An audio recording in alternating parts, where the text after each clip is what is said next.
Okay.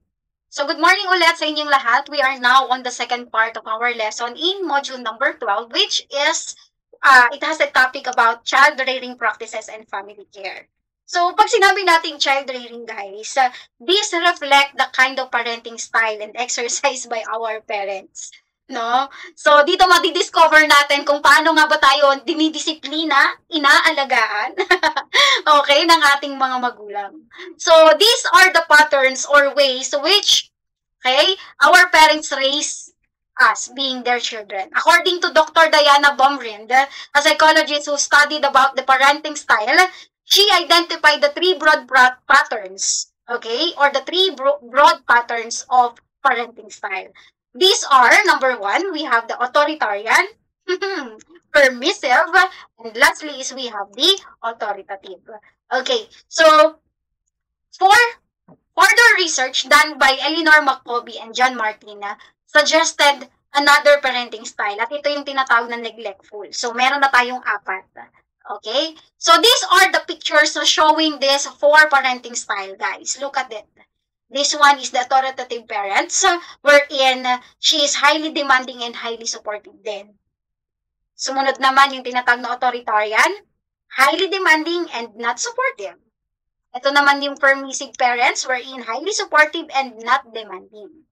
And lastly, this type of parent is meron ngayon, neglectful parents, not involved or uninvolved. Alamin natin, palawakin pa natin yung kaalaman natin dito sa apat na parenting style na to, guys.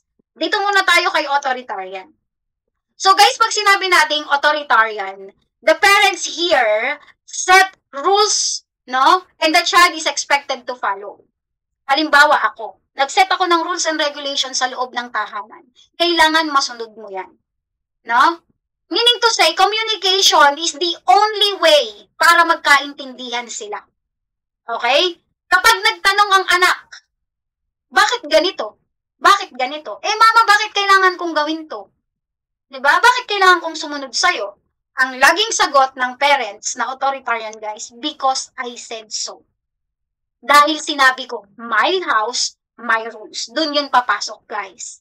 Yung rules and regulation na sinet ng parents, hindi na yan kailangan pa ng kahit anong explanation. Kapag sinabi ng parents na, oh, yan yung gagawin mo, ha? Kailangan masunod yan.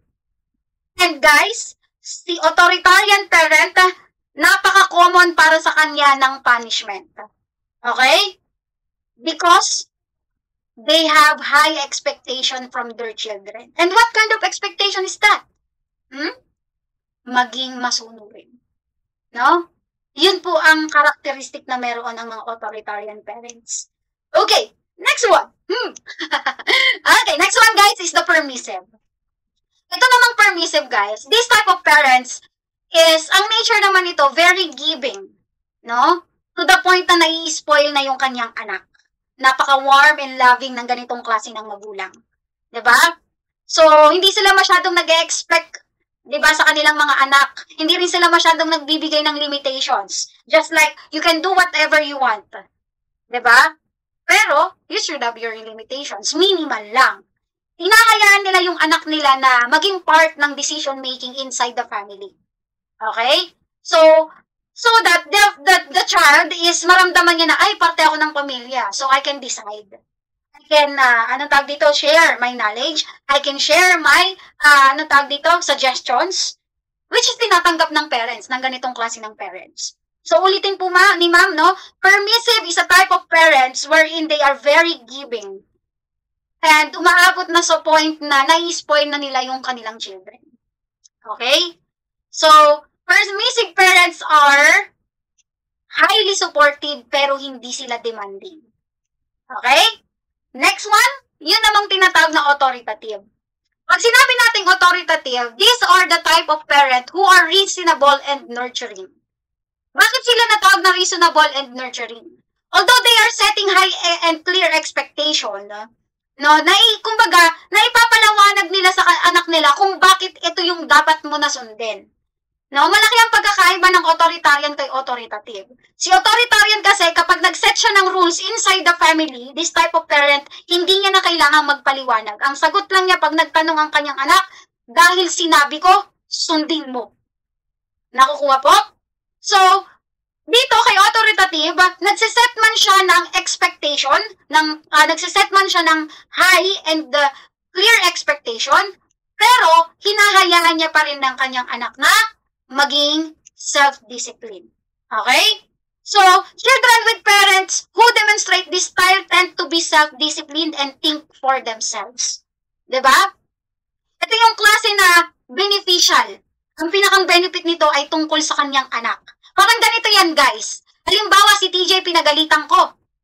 Kasi hindi siya sumunod sa akin ngayong araw na to. Matigas ang ulo mo, lumaboy ka, di ka nagpaalam. Pagagalitan ko siya, ipapaliwanag ko sa kanya kung ba't ako nagalit. Tapos sasabihin ko sa kanya, bakit? Kapag ba ako ang umuwi ng maaga, ako ba yung hindi mapapahamak? Kapag ba ako yung kumain ng gulay, ako ba yung lulusog? So this type of parent, guys, is always thinking about the benefits of their children. Paano sila magiging disiplinado? Paano sila matututo? Diba? And this type of parent also is putting a lot of effort. Diba? Para makapag-create at ma-maintain ang positive relationship niya sa kanyang anak. Diba? Ina-explain nila yung mga dahilan kung bakit may ganitong klase ng rules sa loob ng bahay. Diba? Let's say, for example, ako, napalo ko si TJ. So, dahil napalo ko si TJ, ipinapaliwanag ko rin sa kanya kung bakit ako nagalit. Para maramdaman niya, no? At ma-realize niya at the same time, no? Na ito yun, anak, ganito kasi yun. Ito yung consequences kasi na pwedeng mangyari pag hindi ka sumunod. Diba? So, further, they enforce rules and give consequences, but also take their child's feelings into consideration. Ganon po yung authoritative parent. They allow some level of independence to their children. Diba? And also, itong ganitong klase ng pagpapalaki ng mga authoritative parents is nakakatulong para tumaas ang self-esteem ng isang bata. Nagiging great, nagkakaroon siya ng magandang klase or great social skills, and of course, nagiging maganda yung academic performance ng mga bata. Less likely to be in a crime. Diba? Okay. And then the last form of parenthood, guys, is yung tinatawag natin na neglectful. Itong klase ng parent na to, guys, meron talaga nito, hindi mawawala.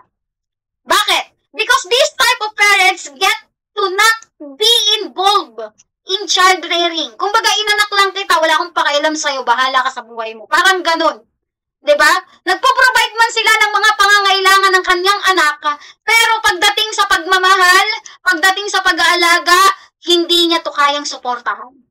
Ano? Kumbaga, nakadetach yan. O, bahala ka, gawin mong gusto mo, basta ito ang mga kailangan mo. They are very inconsistent and unpredictable. Ganon yung klase ng parent na neglectful. Okay? So guys, those are the different parenting style. First off, we have the authoritarian. Number 2, we have the permissive.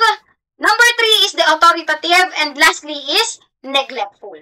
Okay, let us now proceed with the challenges and turning points na karaniwang pinagdadaanan ng isang pamilya. No? Ito yung mga karaniwang nagiging dahilan kung bakit nagkakaroon ng anxiety ang mga bata, kung bakit naiiba yung behavior ng mga kabataan, kung bakit nagkakaroon ng problema ang isang pamilya. Ito yung mga challenges and turning points na karaniwang pinagdadaanan natin, guys. Number 1, yung tinatawag na separation. Pag sinabi nating separation from the word itself, I know you know it already. Si nanay at si tatay, pag hindi nagkaunawaan, most especially pag lumala na yung away, ano ang pinipili? Sometimes they choose to be separated. Diba? Minsan pinipili nilang mag-part ways na lang instead of thinking about yung situations ng kanilang mga anak. Number 2, challenge and turning points na pinagdadaanan ng isang pamilya is yung traumatic events. Example nito, guys, is halimbawa may nawalang o namatay na pamilya, knock on wood, diba, nawalang miyembro ng pamilya, aksidente, diba? Yung mga yan, guys, is, kumbaga, nagiging dahilan din yan para magkaroon ng hindi magandang samahan ng isang pamilya. Okay? Next, number 3 is yung tinatawag natin na stresses. Okay, or should we say the stressors? Maraming stressors, guys, di ba? Napag-aralan na natin yan sa ating first quarter. Pag sinabi nating stressors, these are, ano ba mga karaniwang stressors natin? Pera, environment, Diba? Ano pa? Of course, the personal, may mga personal din tayo na nakakapagpa-stress sa atin. Diba? And many more. So those stresses, guys, hindi mawawala yan inside the family. It's up to us on how are we going to handle these stresses. Diba? Si nanay kapag walang pera karaniwan, ano ang nangyayari? Nagagalit or laging galit. Yan ang laging description eh. Wala na namang pera yan si mama, kaya galit na naman. Diba? Mainit na naman ang ulo kasi wala na namang pera, hindi na naman nabigyan ng sahod ni papa. Mga ganong bagay. O kaya halimbawa, stress na naman sa amin yan si mama, kaya galit na naman. Okay? Number 4. Aside from this one, that is connected with number 2, death or sudden death of any member of the family. Diba? Turning points yan, guys. Challenges yan na pinagdadaanan ng isang pamilya. Okay? So, ulitin ko po, guys. These are the 4 parenting style from our topic, the authoritarian, and then the authoritative parents, the permissive parents, and neglectful parents. And then, the challenges and turning points na karaniwang pinagdadaanan ng isang pamilya, these are the separation, traumatic events, and stresses. Okay, there you go. Now, guys, let us now proceed with our next topic, which is about the genogram. Pag sinabi nating genogram, this is actually proposed by Dr. Murray Bowen noong 1978. Ito ay naging replacement nung tinatawag na longer term na family diagram. And it has been developed and popularized by Monica McGoldrick and Randy Gerson in 1980s. Kasi ginagamit nila ito as a therapeutic work, no?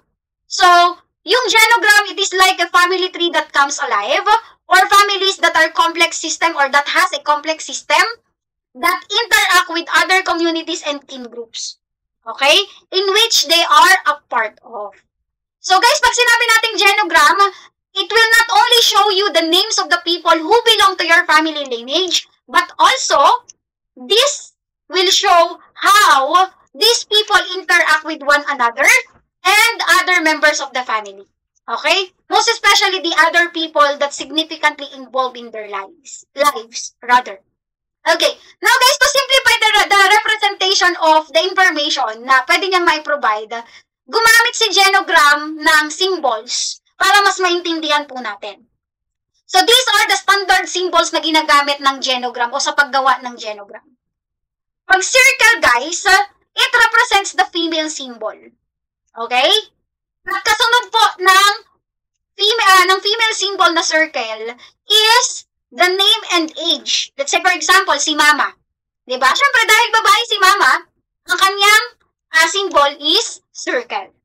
At sa ilalim nito nakalagay kung anong totoong pangalan ni mama, buong pangalan, at ilang taon na siya. Then, ito namang square, it is a male symbol. Sa ilalim ng male symbol, nandyan yung pangalan ni tatay, at o kaya kahit ni kuya. Basta lalaki, guys, ha? Square ang symbol. Okay? Yung unknown gender naman, triangle po. Nakuha po? Okay. Now, to connect nanay and tatay, yung straight line, guys, is, yan yung symbol ng married.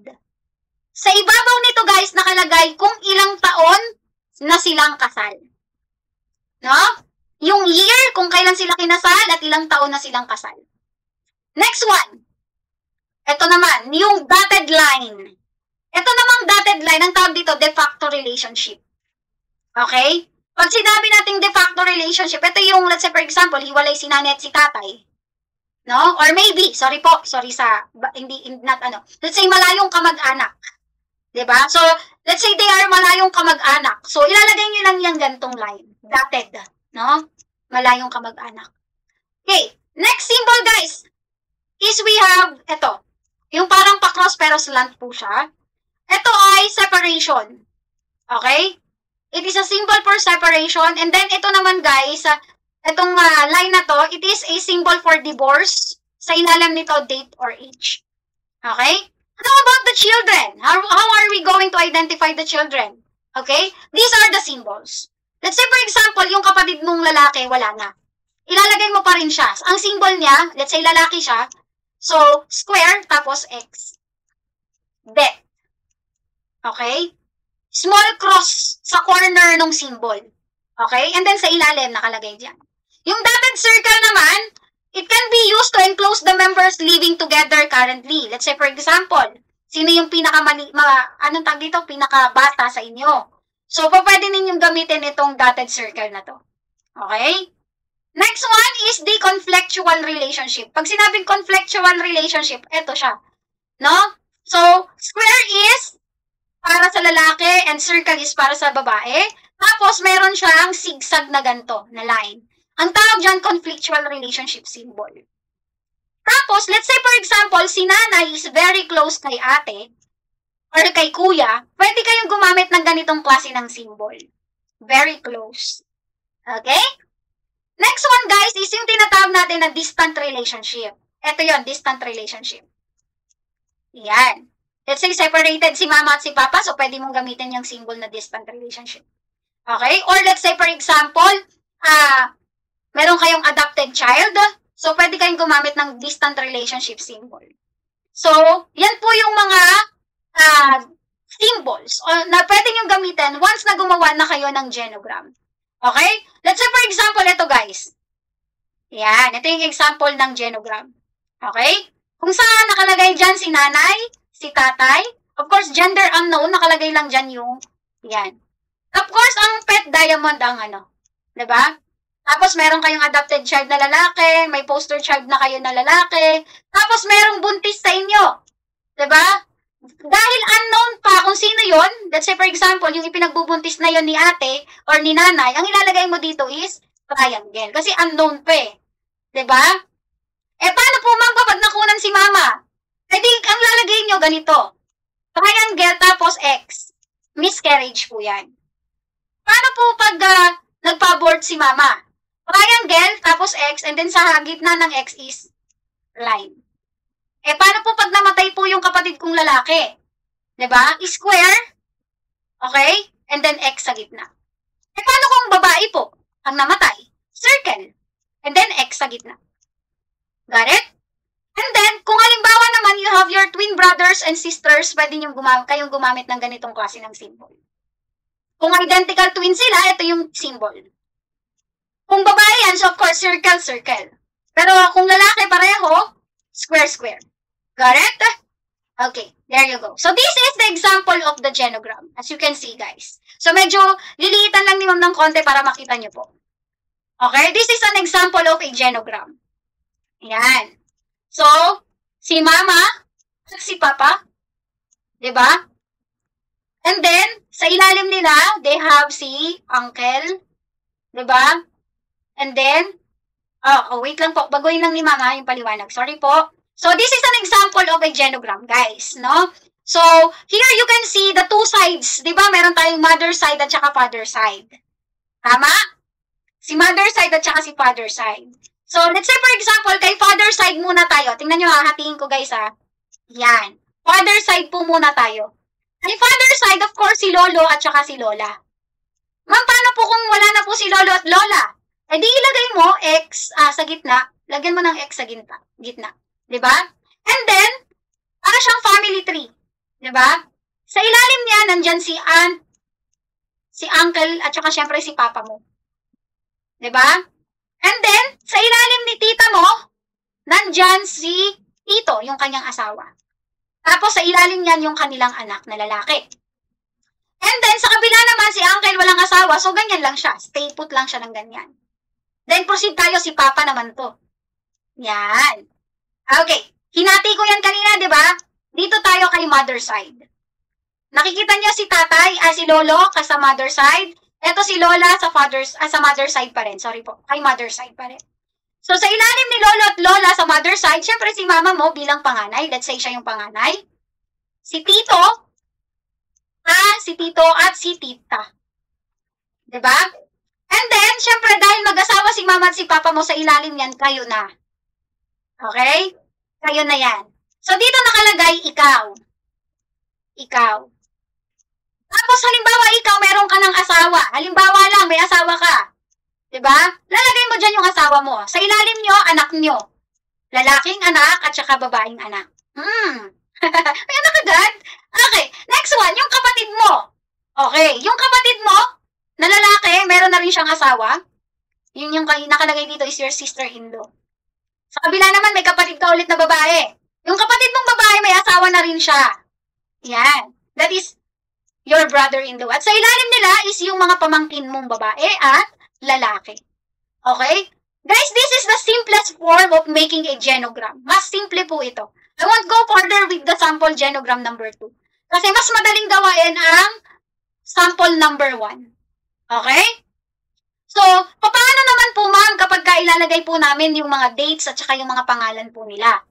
So, syempre, tatanungin nyo po sila yung po pangalan at saka yung birthday nila. Okay? Tapos, let's say for example, kasal po si lolo at si lola, ilalagay pa rin po ninyo dito kung ilang taon na silang kasal at kailan sila kinasal. Same kay nanay at tatay, ilang taon sila kinasal at saan sila or kailan sila kinasal. Ganon din sa mother side, guys. Kay tito at tita kahit hindi na po. Or maybe mas maganda, no? Focus na lang po tayo dito. Ilagay niyo na lang po dito yung sa mama at papa niyo. Pero syempre, more importantly, guys, is ilagay niyo yung mga pangalan ng mga tao or ng pamilya. Mga tao, no? Sorry, guys. Ng mga miyembro ng pamilya ninyo dito kay Genogram. Okay? Sa ilalim ng mga symbols na yan, guys, ilalagay ninyo name and birthday. Okay? And then, ganun din kay mama at papa, kay pinsan, kay ate, kay kuya. Tapos, dito sa side na to, kailan kinasal si mama at si papa at ilang taon na silang kasal. Okay? Mas madali po yun. Next one, guys. Now, let's now proceed with nurturing family relationship. Ayan, dito naman tayo. Paano naman daw natin manonurture yung relationship natin within the family? Okay? So, in order for the family relationship, guys, to be nurtured, para maging maganda ang samahan ng bawat miyembro ng pamilya, it needs work. Sabi nga dito sa module ninyo, every relationship need work. No? Because our family, no matter how closely knit, no? Walang exemption yan. Being close and familiar is not enough to make each other love. Diba? Kailangan continuously nurture at na-strengthen ang samahan ninyo bilang miyembro ng pamilya. So, paano daw yun? Paano daw gagawin yun? Diba? So, in order to nurture the family relationship, kailangan ito ng tinatawag na TLC. Oh, ano daw yun, ma'am? TLC! Pag sinabi natin TLC, ito yung tinatawag na time, love, and commitment, guys. Okay? So, again, in order to nurture the family relationship, kailangan ito ng time, love, and commitment. Okay? Ano daw yung time? Pag sinabi nating time, this is to make time to your family or for your family and spend quality time with them, okay? And fill it with good moments. Hindi basta spend time lang, quality time lang, yung kakain lang kayo sa labas, hindi po yun ganun. No? Yung pag sinabing quality time, mamamasyal lang kayo ng isang araw, tapos na, ganun na kaagad. Hindi po ganun yun, guys. You also need to have enough time to be with your family. Spend quality time with them. Yung kumain lang kayo ng sabay-sabay, quality time na yun. Yung magkaroon lang kayo ng magandang conversation sa harap ng pagkainan, quality time na yun, guys. Okay? Ito, this is an example, guys. And culture na namin to sa loob ng tahanan. Kapag nandito yung husband ko, or even nung hindi pa siya nagtatrabaho sa Las Piñas, I make it a point na sabay-sabay kaming kumakain. No? Sinisigurado ko na sabay-sabay kaming kumakain ng umagahan, ng tanghalian, at ng hapunan. Bakit? Kasi para sa akin, quality time na yon. Yung magkakaharap kami, 'di ba? Because of, let's say for example, we're busy with doing such things, with doing projects, with doing the lessons, with doing work, 'di ba? So, kahit gaano pa kami ka-busy, we should make time to eat together, 'di ba? Have a good conversation sa harap ng pagkain. 'Di ba? So, kumbaga, yun yung priority namin inside the family. 'Di ba? So, meron pa ang kasabihan yung tradisyon ng isang pamilya that a family that prays together stays together. 'Di ba? Kasi you have to make time for your family. Next one, guys, sa TLC is yung tinatawag natin na love.